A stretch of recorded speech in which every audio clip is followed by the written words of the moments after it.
Hello, my name's Andrew and this is my game Captain Beast. As you can see on the screen, I made this for the iRebel Game Jam, which is a game jam run by Atari recently to promote the new game from Jeff Minter, which is iRobot. I've been a fan of Jeff Minter ever since I was about, around 13 or so years old, when I played his game Llamatron for the Atari ST, which is a kind of remake of the classic arcade game Robotron but with llamas. And I've played most of his games since then. He's known for doing quite weird games with a very kind of distinctive sense of humour and style, often involving sheep, goats, llamas, camels and so on. And I've remained a fan. He's known for doing mostly shooters, but often with quite interesting new or kind of novel gameplay mechanics, as well as having very good kind of sound effects and often quite psychedelic visuals. So I'm an experienced game developer. I've previously worked in the, I wouldn't necessarily say AAA industry, maybe AA industry, games industry, for a long time. I started doing that in 1999. Started at this company called Frontier and worked there for 13 years. These days I do a mix of things. I do private tutoring in computer science, but I also do indie games. I'm still doing my own games as an individual and have a game I'm working on at the moment called Reality Drift. I'll show some footage of that later. But despite working in the industry for a long time, I've never done a game jam before, at least before this one. Partly that's because I think when I started, game jams weren't really a thing. They didn't really become a thing until much later on. But also I had health problems brought on by intensive working in the games industry, so even if I wanted to do a game jam, the intensity of work required would risk making my symptoms worse. In fact, it did to a certain extent with this one, but it's not too bad. Plus I'm working on my own games that I'm, it's kind of a business and a hobby. Like because I have other income, it's not the end of the world if my games fail, but I do want to make it a more, a successful thing and ideally move more towards making games rather than other stuff. But yeah, so previously I've not done any game jams because I didn't have the physical capacity to do them, and because I was focusing on my main projects. But when I saw that Atari were going to be running their own game jam to promote Jeff Minter's new game, and it's going to be judged by Jeff Minter, I kind of had to do it.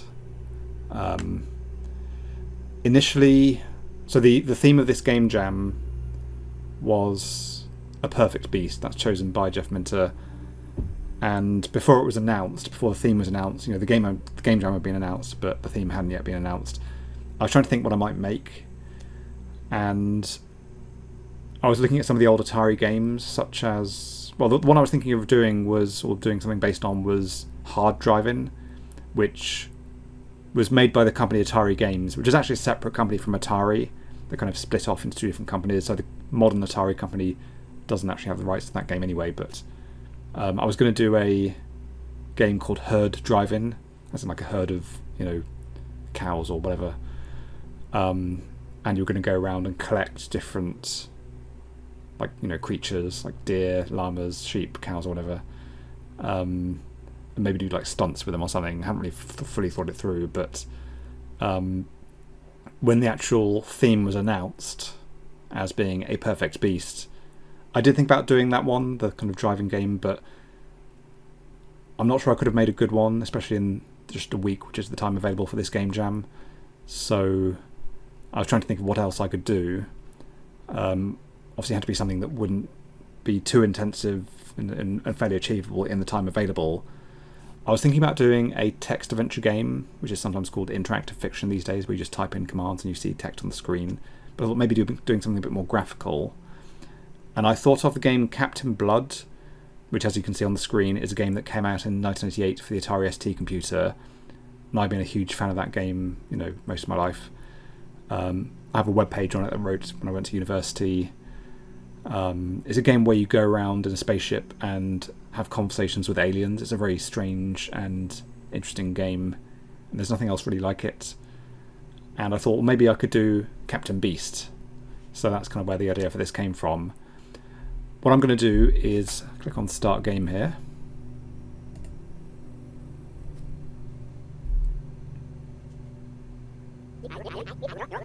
So I'll talk through a bit of the making of this game as well.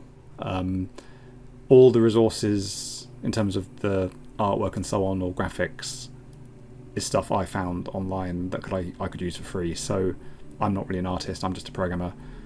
I found this really good spaceship model. I just googled, free 3D spaceship model, and found this one I could use. Had to make a few adjustments to it to make it work, but that worked out pretty well.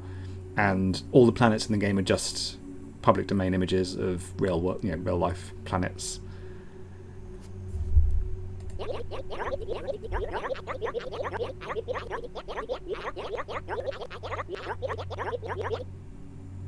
So it's like, I don't really want to have to come up with a backstory for who this character is. Just let's just get on with the game.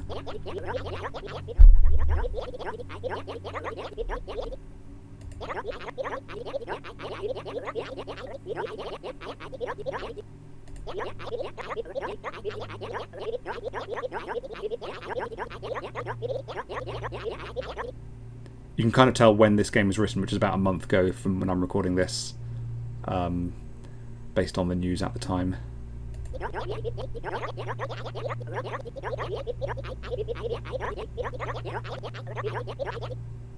So this is where the idea of the perfect beast came into it. Okay, so we're flying around the galaxy, we're exploring different planets. What's our goal? Well, obviously the theme of the game jam is a perfect beast, so that's what we're trying to find.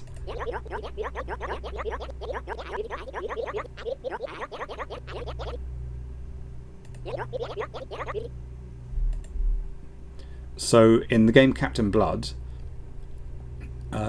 you're on what was like a biological spaceship, like a living creature that was also a spaceship, and you had these different options like warping to different planets, sending a probe to land on the planet, and then you could talk to the aliens on that planet, and also destroying the planet, which was sometimes needed for the game to progress. Although you could destroy a planet that was important and make it impossible to finish. For this game, I included all these three options, including the destroy planet, which doesn't really serve a purpose in the game, but I think it's a quite fun thing to have. I'm just going to blow up Earth.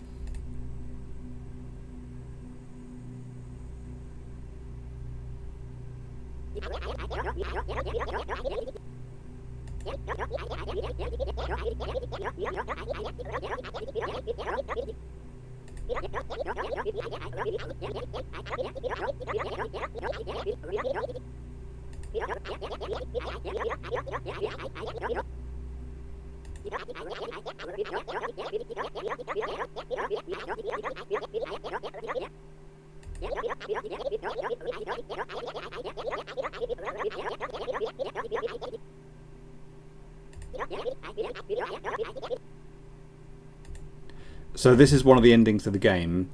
There's two ways to win. There's finishing the main plot, and there's destroying Earth. So, people are going to want to see what happens when you destroy Earth. So, there you go. You get to see the credits. If you there are ways to lose the game. If you get into a situation where you can't finish, then the screen will fade out, but you won't see the credits. So I guess the credits are the way of showing that the game has been won. There's a thing about my game I'll talk about later, Reality Drift. Yeah, so these are all the free. Love this music by Kevin MacLeod, the kind of musical legend whose music is used in a lot of YouTube videos and elsewhere. He's got hundreds of tracks that you can use for free as long as you give credits. So I'm recording this on Thursday the 8th of May, and I got an email earlier. I'm going to show the rest of the game in a moment, by the way, but this isn't going to be officially announced until tomorrow, but I got an email from Atari saying, so Jeff Minter was judging the game jam, deciding who's going to be the winners and runners-ups and so on, and they said, you've not won first, second or third position, but we've given you a kind of whole separate award because he was moved by your game, and they called it the Heart of the Jam Award. And obviously when I was making this, I had this person in mind that I've played many of his things and seen what he's written and so on, and have some kind of hopefully understanding of what he might like. But yeah, this is very much a game in some respects made for an audience of one person. But we'll see later on how I kind of did that and some of the thoughts I had as I was doing that, because there were some complexities to that. But let's carry on with the game for now. So the game restarts because I destroyed Earth. Let's not do that this time. Skip all that. Okay, so if I go open comms with Earth, so the humans are too busy fighting each other. But there are some items we can beam up to the ship, and that's important for finishing the game. So later on we speak to various characters. Well, I say there's 3 characters, it's not a long game. The goal of the game is to find out, or try and work out which item to give to each character. I'm going to teleport the curry, and I'm going to go to warp menu. We have these 2 locations or destinations, Barnyard Star and Arcturus. These are named after real star systems with a kind of farmyard animal twist.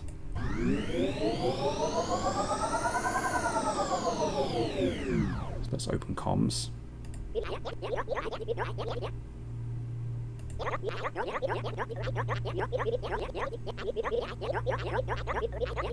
The name of this character is inspired by a bully from the UK TV show Bullseye, which is a quiz show where people play darts.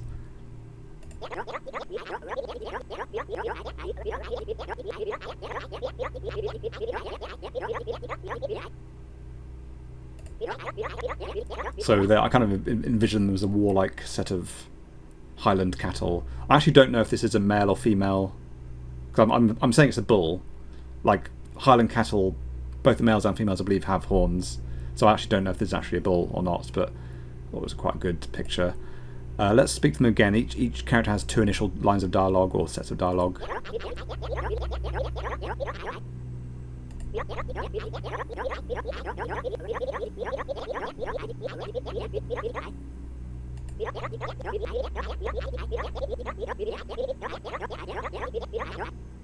So obviously this hints strongly at the item you're meant to give him. If I teleport down the curry.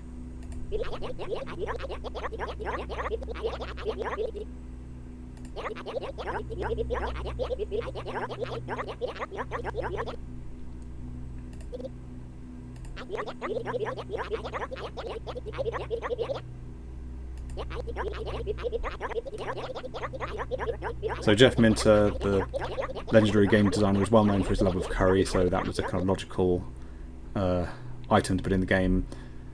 I am trying to put in some Britishisms. Obviously I'm British, but like words like do Americans know what nosh means? That's just food, basically, but I don't know if anyone else understands what that means outside this country.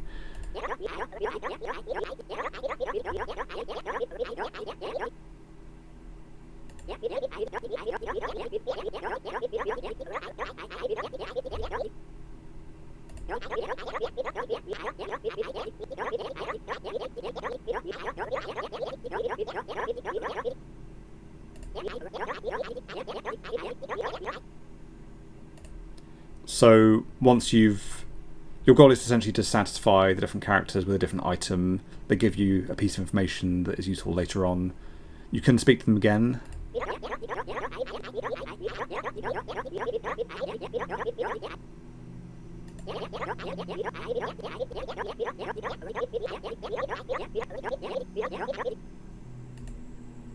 So that's pretty much all his dialogue. I'm going to blow up his planet now. You don't have to do this, but it's quite fun.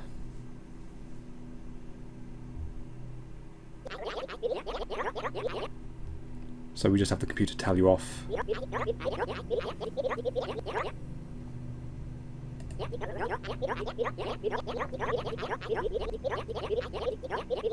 If you blow up the planet before you've got the information from him, or if there's an item on the planet that you need to win, then the game should fade out and return back to the start. So the planet's destroyed, he's gone. Let's go back to Earth.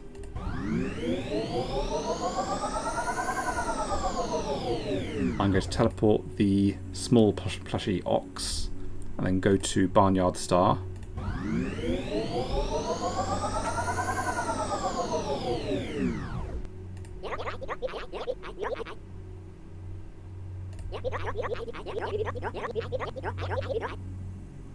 So this character is inspired by a certain individual.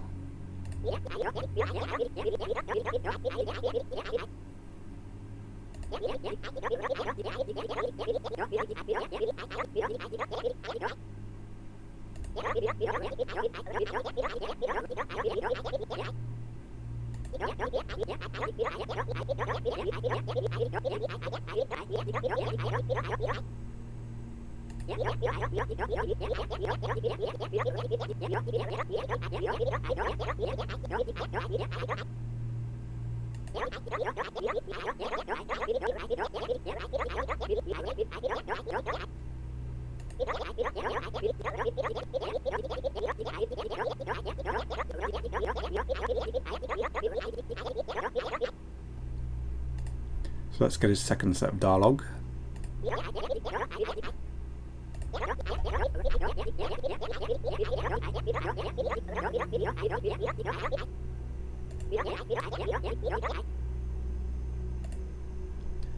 Okay, so let's teleport down the small plushy ox.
And let's get his final set of dialogue.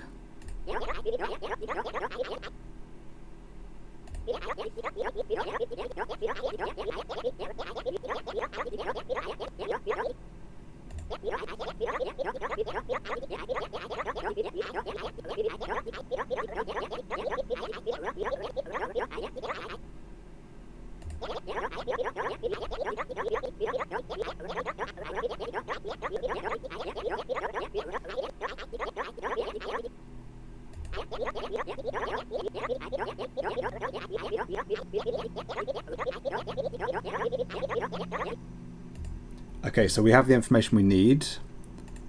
There's a new destination available. I'm just going to blow up his planet.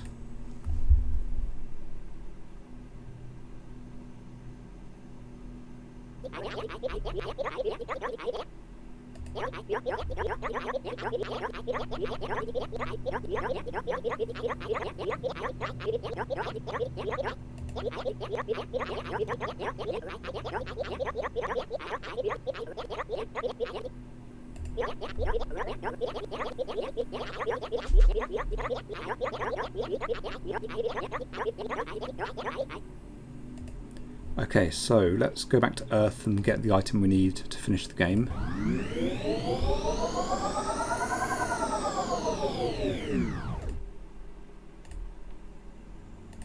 By the way, if you teleport an item to someone that doesn't want it, then they just give you some dialogue. It's like, I don't need that. So Wool 359, again, based on the real-life star system Wolf 359, but more kind of sheep-themed.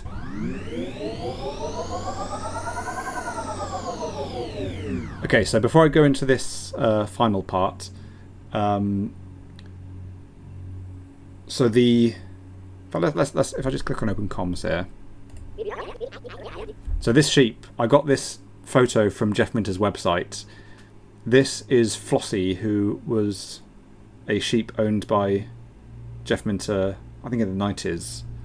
There's references to her in I think in the text file that came with Llamatron, for example, and is clearly a much beloved friend and former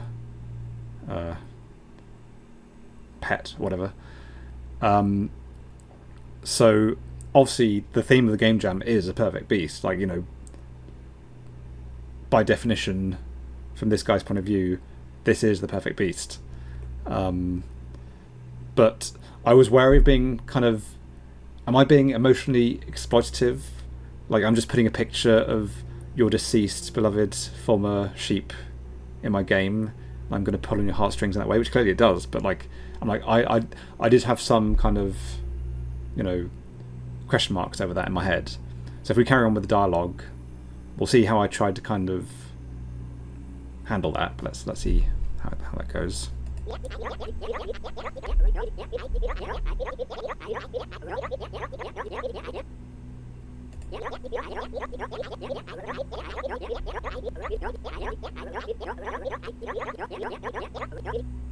So the idea of this is that this character is not the actual Flossie.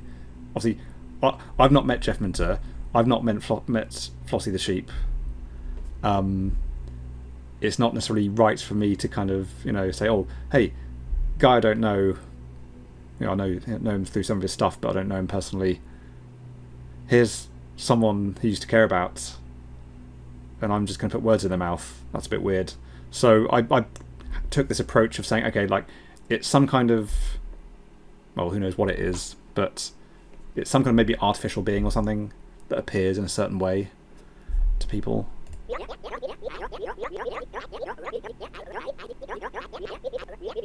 So she doesn't really have the memories of the real life person / sheep.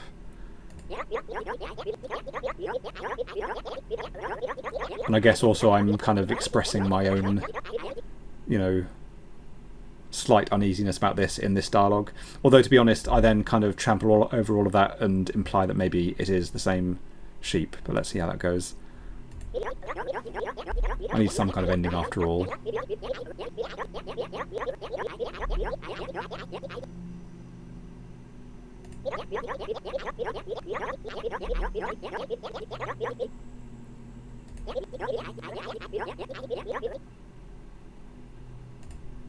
Let's talk to her again.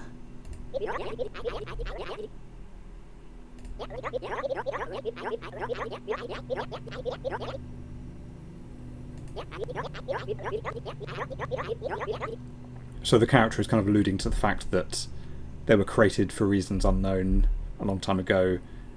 They're not the real sheep. They're maybe some kind of artificial life form, which is one kind of element why I had the item be the 3D printed hay bale. Not just a hay bale. I mean, I need something that the other character can't eat, the bull character. But the fact that it's 3D printed kind of alludes to the fact that this is some kind of artificial life form in some way. We don't know exactly how it works. Let's teleport down the 3D printed hay bale. So here I'm just basically going against everything I just said.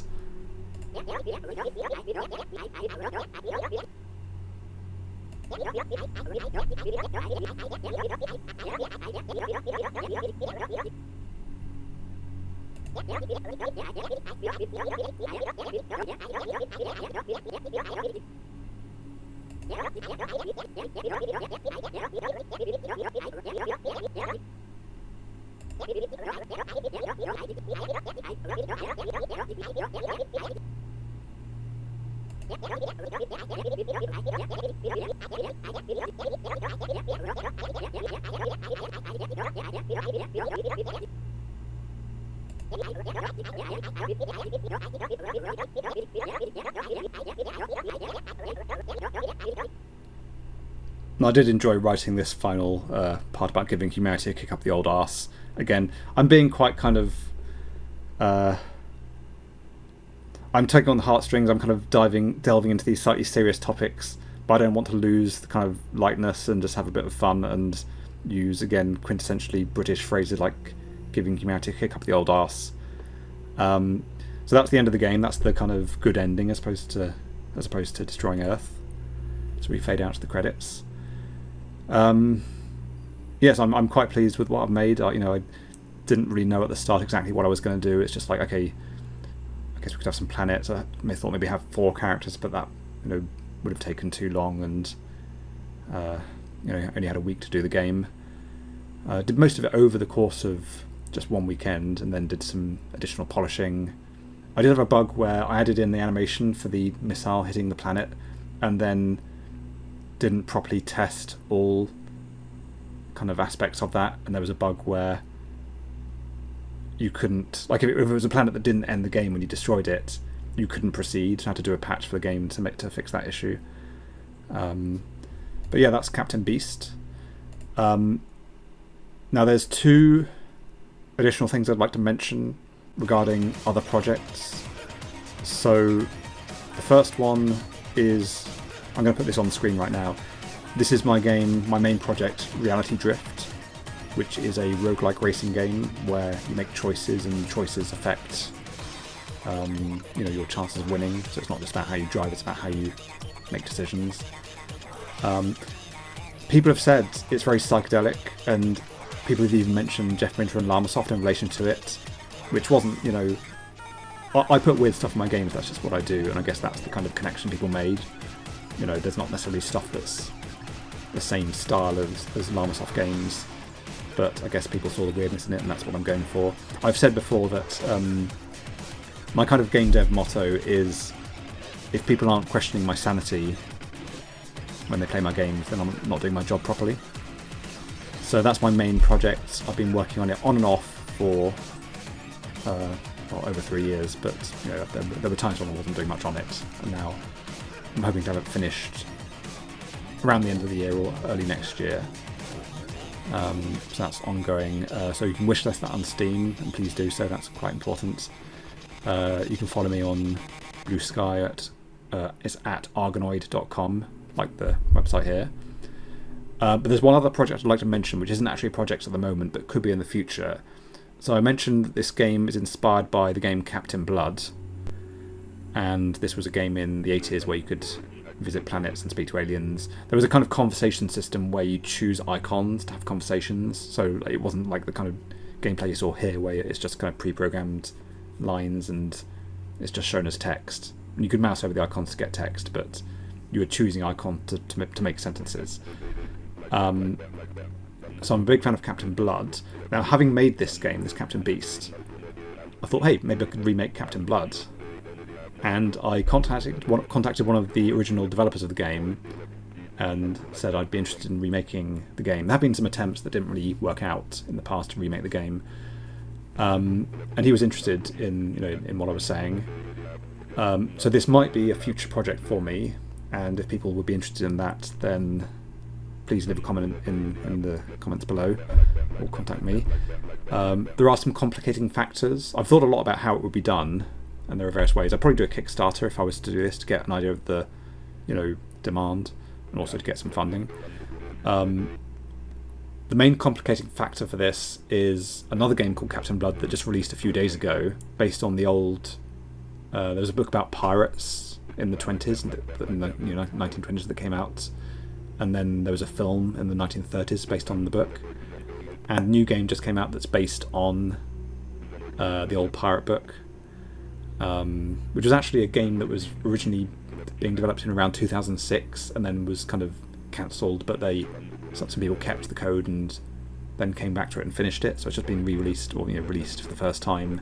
But it's like a very kind of retro style game, but I guess like PS2 era. So that's just come out a few days ago. They have a trademark pending for that, and obviously that does complicate things if I wanted to make my own remake of the Captain Blood game from the 80s. So I have to work out how to deal with that, whether to change the name, but I don't really want to do that, but it might be necessary. Or maybe I'll speak to those guys who made that new game and say, hey, you've got the license or the trademark for Captain Blood. We want to make a game called Captain Blood. Maybe you could publish it, or maybe we get, we license it, but we don't have, I don't have any kind of at the moment at least any funding for this, so I'm not rolling in cash, but maybe discussions could be had and maybe some arrangement could be arrived at. So obviously I've got to finish Reality Drift first, that's my main priority, but definitely having some ideas about this potential remake of Captain Blood.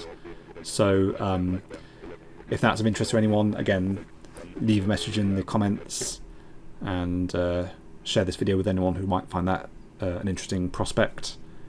So yeah, I think that's pretty much everything. Thanks for watching, and you can download Captain Beast on itch.io, so it's argonoid.itch.io. There's a PC version, and I've also just uploaded an Android version. The only difference in the Android version is the warp effect. When you warp from planet to planet, doesn't work on the Android version, so you just see a planet coming towards you, but you don't get the cool effect. But other than that, it's the same as the PC version. So thanks for watching, and the other thing I'll mention is I've got videos of myself playing various Llamasoft games, including the recent one, iRobot. I've done the first part of that video of that series, and I'm going to upload more of those soon. I've got a video series called Space Giraffe, the best game you've never heard of. Again, that's my favourite game by Jeff Minter of Llamasoft. And I've got videos playing games such as Polybius, Aka-R, which was their previous game before iRobot. There's one about 5 a Day, which is their best mobile game. So I've got a playlist of Llamasoft games, so if you go to my YouTube profile and click on playlist, and that should come up. So check out those, and thanks for watching.